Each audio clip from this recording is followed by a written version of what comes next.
Hello friends, welcome to my channel Judgment Day. In this channel, we are going to discuss about important cases of Supreme Court as well as various high courts of the country. ನಮಸ್ಕಾರ ಸ್ನೇಹಿತರೆ, ತಮ್ಮೆಲ್ಲರಿಗೂ ನನ್ನ YouTube channel judgment ಡೇಗೆ ಸ್ವಾಗತ. ಈ ಚಾನೆಲ್ನಲ್ಲಿ ನಾವು ಸರ್ವೋಚ್ಚ ನ್ಯಾಯಾಲಯ ಮತ್ತು ಇತರ ಉಚ್ಚ ನ್ಯಾಯಾಲಯದಲ್ಲಿ ಬಂದಿರುವಂತಹ ಮುಖ್ಯವಾದ ತೀರ್ಪುಗಳ ಬಗ್ಗೆ ಒಂದು ವಿಶ್ಲೇಷಣೆ ಮತ್ತು ಅದರ ಬಗ್ಗೆ ಗಮನ ಹರಿಸುವುದು. So friends, let us start with case today. Today there is an important case we are going to discuss about. That case has been decided by Honorable High Court of Bombay, that Mumbai. In this case, two convicts were commuted. Their sentence was commuted from death sentence to life imprisonment. Earlier, those two convicts were given death sentence. Now it has been commuted. Commuted means moving to punishment of less severity from death sentence to life imprisonment. Those two convicts, interestingly, those two convicts are ladies, and they committed a very heinous crime in between 1990 to 1996. That's almost 25 years ago. Those two convicts, they kidnapped 13 children and murdered 6 out of them. So they used to kidnap the children, and those children who were kidnapped were used for robbery, and afterwards they killed 6 out of those 13 children. These two are the convicts, Seema Gavit and Renuka Shinde. So this happened in between 90 to 1996. So why the commutation of punishment for, even though they committed very heinous act? It's a very unusual condition wherein they have applied for the punishment.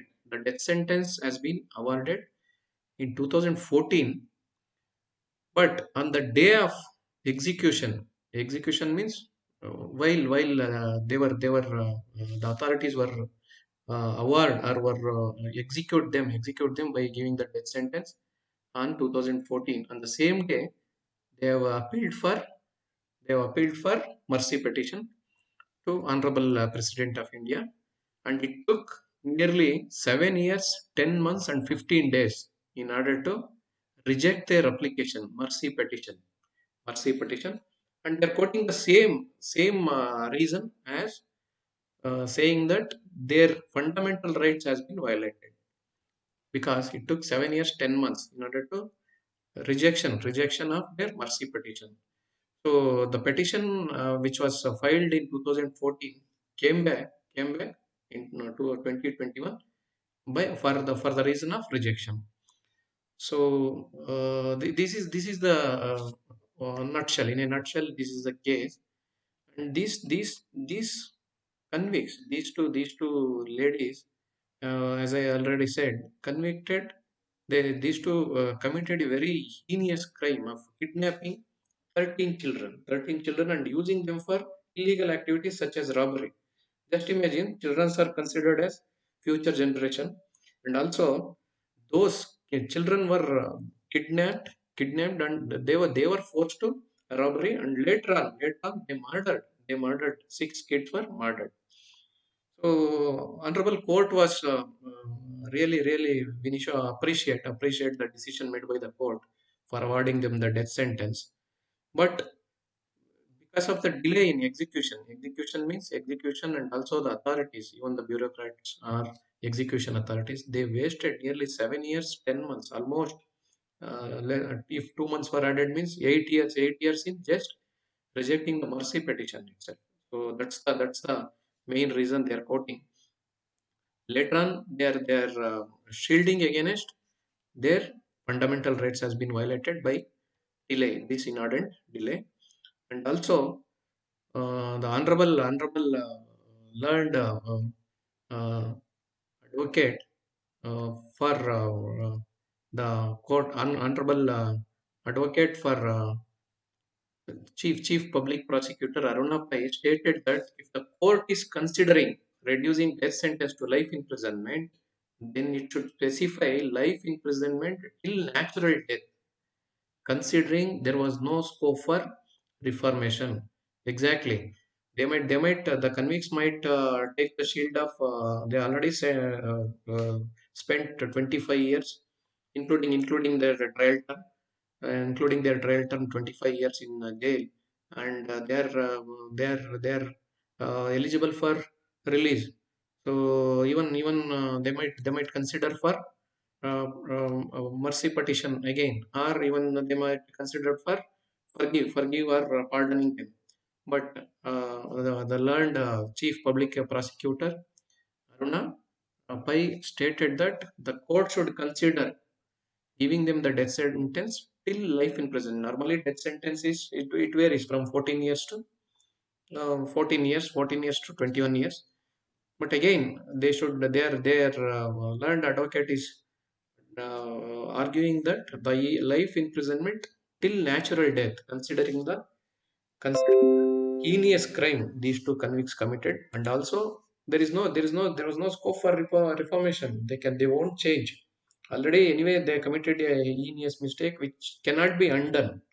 We need to consider about the mental agony, and also the sufferers are nothing but the parents and also relatives, family members of those 13 kids kidnapped and also 6 murdered. We need to consider their agony, mental torture which they are suffering from by losing their near and dear ones.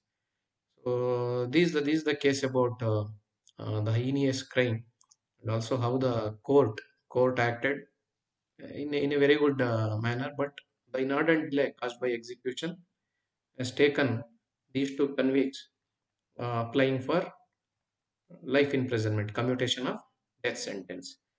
So these cases will give us a very good insight as for legal fraternity, and also especially law students, because these commutation and also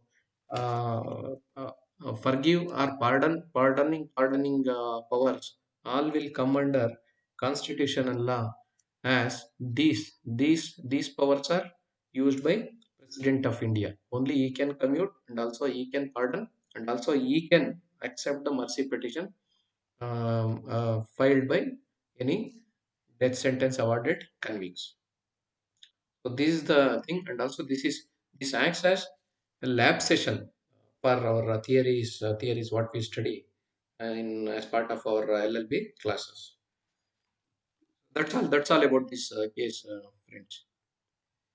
ನಮಸ್ಕಾರ ಸ್ನೇಹಿತರೆ, ಇವತ್ತಿನ ಪ್ರಕರಣ ತುಂಬಾ ಮಹತ್ವದ್ದು. ಕಾರಣ ಏನು ಅಂದ್ರೆ, ಬಾಂಬೆ, ಮುಂಬೈ ಅಂತ ಏನ್ ಹೇಳ್ತೀವಿ ನಾವು, ಮಹಾರಾಷ್ಟ್ರ, ಮುಂಬೈ ಉಚ್ಚ ನ್ಯಾಯಾಲಯ ಇಬ್ಬರು ಅಪರಾಧಿಗಳಿಗೆ ಮರಣದಂಡನೆ ಆಗಿದ್ದವರಿಗೆ ಜೀವಾವಧಿ ಶಿಕ್ಷೆಯನ್ನ ಕೊಟ್ಟಿದ್ದಾರೆ.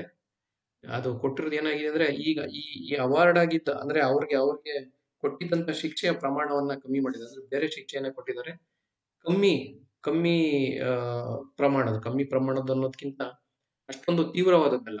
ನಾವು ಏನ್ ಹೇಳ್ತೀವಿ ಅಂದ್ರೆ, ಮರಣದಂಡನೆ ಅತ್ಯಂತ ತೀವ್ರವಾದದ್ದು, ಮರಣದಂಡನೆಗಿಂತ ಮೇಲೆ ಯಾವುದೂ ಇಲ್ಲ. ಮರಣದಂಡನೆಗಿಂತ ಕೆಳಗಡೆ ಇನ್ನ ಕಮ್ಮಿ ತೀವ್ರವಾಗಿದ್ದು ಯಾವುದು ಅಂದ್ರೆ ಜೀವಾವಧಿ ಶಿಕ್ಷೆ.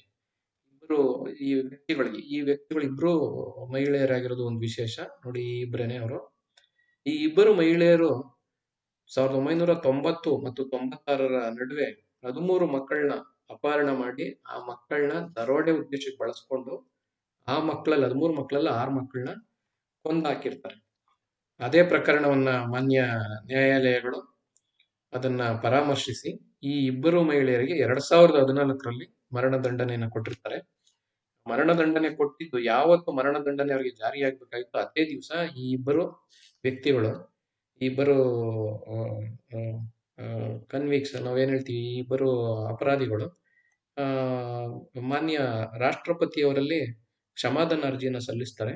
ಆ ಕ್ಷಮಾದಾನ ಅರ್ಜಿ 2014ರಲ್ಲಿ ಸಲ್ಲಿಸಿದ್ದು ವಾಪಸ್ ಬರೋದಿಕ್ಕೆ, ಅದು ರಿಜೆಕ್ಟ್ ಅಂದ್ರೆ ಅವರು ಅದನ್ನ ನಿರಾಕರಿಸ್ತಾರೆ, ಮಾನ್ಯ ರಾಷ್ಟ್ರಪತಿಯವರು ನಿರಾಕರಿಸ್ತಾರೆ. ಅದು ವಾಪಸ್ಸು ಬರುವಷ್ಟರಲ್ಲಿ ಸುಮಾರು 7 ವರ್ಷ 10 ತಿಂಗಳು 15 ದಿವಸ ಆಗೋಗಿರ್ತದೆ. ಅಂದ್ರೆ ಸುಮಾರು 1.5 ತಿಂಗಳು ಕಮ್ಮಿ 8 ವರ್ಷ ಆಗ್ಬಿಟ್ಟಿರ್ತದೆ. ಇವರು ಅದನ್ನೇ ಉದ್ದೇಶವಾಗಿ ಇಟ್ಕೊಂಡು, ಇಲ್ಲ ನಮ್ಗೆ 8 ವರ್ಷ ಈಗ ಕಳೆದೋಗಿದೆ, ಜೊತೆಲಿ ನಾವೀಗ 25 ವರ್ಷ ನಾವು ಜೈಲಿನಲ್ಲೇ ಕಳೆದಿದ್ದೀವಿ, ಹಾಗಾಗಿ ನಮ್ನ ಶಿಕ್ಷೆ ಕಮ್ಮಿ ಮಾಡಿ ಅಂತ ಕೇಳಿರ್ತಾರೆ. ಈಗ ಅವ್ರಿಗೆ ಶಿಕ್ಷೆ ಕಮ್ಮಿ ಸ್ವರೂಪದ್ದು, ತೀವ್ರ ಸ್ವರೂಪದಲ್ಲದೆ ಕಮ್ಮಿ ಸ್ವರೂಪದ್ದು ಸಿಕ್ಕಿದೆ. ಹಾಗೆ ಮಾಡಿದಾಗ ಮಾನ್ಯ ಪಬ್ಲಿಕ್ ಪ್ರಾಸಿಕ್ಯೂಟರ್ ಅವರು ಏನು ವಾದ ಮಾಡ್ತಾರೆ ಅಂದ್ರೆ, ಇವ್ರಿಗೆ ಈಗ ಮರಣದಂಡನೆಯಿಂದ ಇವ್ರಿಗೆ ಜೀವಾವಧಿ ಶಿಕ್ಷೆ ಆಗಿದೆ. ಜೀವಾವಧಿ ಶಿಕ್ಷೆ ಬರೀ ಜೀವಾವಧಿ ಶಿಕ್ಷೆ ಅವ್ರಿಗೆ 20 ಆದಷ್ಟು ಜೀವಾವಧಿ ಶಿಕ್ಷೆ ಏನ್ ಹೇಳ್ತಾರೆ ಅಂದ್ರೆ, ಜೀವಾವಧಿ ಶಿಕ್ಷೆ ಕೊಟ್ಟಿರೋದ್ರಿಂದ ಈ ಜೀವಾವಧಿ ಶಿಕ್ಷೆ ಏನಾಗಿರ್ಬೇಕು ಅಂದ್ರೆ, ಈ ಇಬ್ರು ಬದುಕಿರುವವರ್ಗುನು, ಅವರು ಜೀವಂತವಾಗಿರೋರ್ಗುನು ಅವ್ರಿಗೆ ಶಿಕ್ಷೆ ಆಗ್ಬೇಕು. ಅಂದ್ರೆ ಅವ್ರು ಸ್ವಾಭಾವಿಕವಾಗಿ ಸಾಯೋವರ್ಗುನು ಅವರು ಜೈಲಲ್ಲೇ ಇರ್ಬೇಕು, ಅವ್ರಿಗೆ ಶಿಕ್ಷೆ ಇರ್ಬೇಕು. ಯಾವುದೇ ಕಾರಣಕ್ಕೂ ಅವ್ರು 14 ವರ್ಷ ಈಗ 25 ವರ್ಷ ಕಳೆದಿರೋದ್ರಿಂದ 25 ವರ್ಷ ಕಳೆದ್ಬಿಟ್ಟಿದ್ದಾರೆ, ಅವ್ರನ್ನ ಬಿಡಿ ಅಂತ ಕೇಳೋ ಹಾಗಿಲ್ಲ. ಇದನ್ನ ಅವರು ಸಾಯೋವರೆಗೂ ಅವರು ಜೈಲಲ್ಲಿ ಇರ್ಬೇಕು, ಅದೇ ಹೇಳ್ತಿರೋದು. ಟಿಲ್ ನ್ಯಾಚುರಲ್ ಡೆತ್ ಅಂದ್ರೆ ಸ್ವಾಭಾವಿಕವಾಗಿ ಅವರಿಬ್ರು ತೀರ್ಕೊಳ್ಳೋವರೆಗೂ ಅವ್ರು ಜೈಲಲ್ಲಿ ಇರ್ಬೇಕು ಅಂತ ಅವರು ಅವ್ರು ಕೇಳ್ಕೊಂಡಿದ್ದಾರೆ ಅಲ್ಲಿಗೆ. ಯಾಕೆಂದ್ರೆ ಅವ್ರು ಬದಲಾಗಕ್ಕೆ ಅವಕಾಶನೇ ಇಲ್ಲ ಇಲ್ಲಿ. ಅವ್ರು ಬದಲಾಗಕ್ಕೆ ಅವಕಾಶನೇ ಇಲ್ಲ. ಅವ್ರು ಮಾಡಿರುವಂತ ಅಪರಾಧನಷ್ಟೇ ತುಂಬಾ ಘೋರವಾದ ಅಪರಾಧ ಅಂತ ಕೇಳ್ಕೊಂಡಿದ್ದಾರೆ. ಅಂದ್ರೆ ಇದು ಇವತ್ತಿನ ಪ್ರಕರಣದ ಬಗ್ಗೆ. ಪ್ರಕರಣಗಳು ನಾವು ಯಾಕೆ ಓದ್ಬೇಕು, ನಾವು ಏನು ಇದರಿಂದ ನಮ್ಗೆ ಕಲಿಕೆ ಏನಿರ್ತದೆ ಅಂದ್ರೆ, ನೋಡಿ ಈ ಪ್ರಕರಣಗಳೆಲ್ಲ ನಮ್ಗೆ ಎಲ್ ವಿಶೇಷವಾಗಿ LLB ಓದ್ತಿರೋ ವಿದ್ಯಾರ್ಥಿಗಳಿಗೆ 2ನೇ ಸೆಮಿಸ್ಟರ್ ನಲ್ಲಿ ಕಾನ್ಸ್ಟಿಟ್ಯೂಷನಲ್ ಲಾ ಏನಿದೆ, ಸಂವಿಧಾನಿಕ ಕಾನೂನು ಏನಿದೆ, ಆ ಪಠ್ಯದಲ್ಲಿ ಇದು ಬರುತ್ತೆ. ಇದು ರಾಷ್ಟ್ರಪತಿಯವರ ಅಧಿಕಾರ ಶಿಕ್ಷೆಯನ್ನ ಕಮ್ಮಿ ಮಾಡೋದು, ಮತ್ತೆ ಕೊಟ್ಟಿರೋ ಶಿಕ್ಷೆಯ ಬದಲಾಗಿ ತೀವ್ರ ಸ್ವರೂಪದ ಶಿಕ್ಷೆಯ ಬದಲಾಗಿ ಕಮ್ಮಿ ತೀವ್ರತೆ ಇರುವಂತಹ ಶಿಕ್ಷೆ ಕೊಡೋದು, ಎರಡನ್ನೂ ರಾಷ್ಟ್ರಪತಿ ಅಧಿಕಾರ. ಹಾಗಾಗಿ ಮತ್ತೆ ರಾಷ್ಟ್ರಪತಿ ಮಾತ್ರ ಕ್ಷಮಾದಾನ ಅರ್ಜಿನ ಅವರು ಅಕ್ಸೆಪ್ಟ್ ಮಾಡ್ಕೋಬಹುದು, ಅಂದ್ರೆ ಅವರು ಸ್ವೀಕರಿಸಬಹುದು, ಅಥವಾ ಅವರು ಇಲ್ಲ ಅಂತ ವಾಪಸ್ ಕೂಡ ಕಳಿಸ್ಬೋದು. ಅದು ರಾಷ್ಟ್ರಪತಿ ಅಧಿಕಾರದ ಕೆಳಗಡೆ ಬರೋದ್ರಿಂದ ನೋಡಿ, ಇಂಥ ಪ್ರಕರಣಗಳೆಲ್ಲ ನಮ್ಗೆ ಒಂದು ರೀತಿಯಲ್ಲಿ ಪ್ರಾಯೋಗಿಕ ಪರೀಕ್ಷೆ ರೀತಿಯಲ್ಲಿ ಇರ್ತದೆ ಇದ್ರದ್ದು. ಹಾಗಾಗಿ ಈ ಪ್ರಕರಣಗಳು ಓದುವಾಗ ನಾವು ಇಲ್ಲಿ ನಾವು ಪಠ್ಯದಲ್ಲಿ ಏನ್ ಓದಿರ್ತೀವಿ ಅದರ ನಮ್ಗೆ ಒಳ್ಳೆಯ ಉದಾಹರಣೆ ಸಿಕ್ಕಿದಾಗ ಆಗುತ್ತೆ ಇದ್ರದ್ದು. Friends, I request you all to pen down your opinions as well as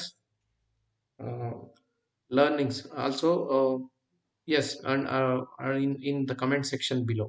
ಸ್ನೇಹಿತರೆ, ದಯವಿಟ್ಟು ತಮ್ಮ ಅನಿಸಿಕೆ ಅಭಿಪ್ರಾಯಗಳನ್ನು ಕೆಳಗಿನ ಕಮೆಂಟ್ ಸೆಕ್ಷನ್ ಅಲ್ಲಿ ದಾಖಲಿಸಿ. Friends, please like, subscribe and share this channel. ಸ್ನೇಹಿತರೆ, ದಯವಿಟ್ಟು ಎಲ್ಲರೂ ಈ ಚಾನಲ್ನ ಲೈಕ್ ಮಾಡಿ, ಸಬ್ಸ್ಕ್ರೈಬ್ ಮಾಡಿ ಮತ್ತು ನಿಮ್ಮ ಸ್ನೇಹಿತರೊಳಗಡೆ ಈ ಚಾನಲ್ನ ಹಂಚಿಕೊಳ್ಳಿ. ಧನ್ಯವಾದಗಳು.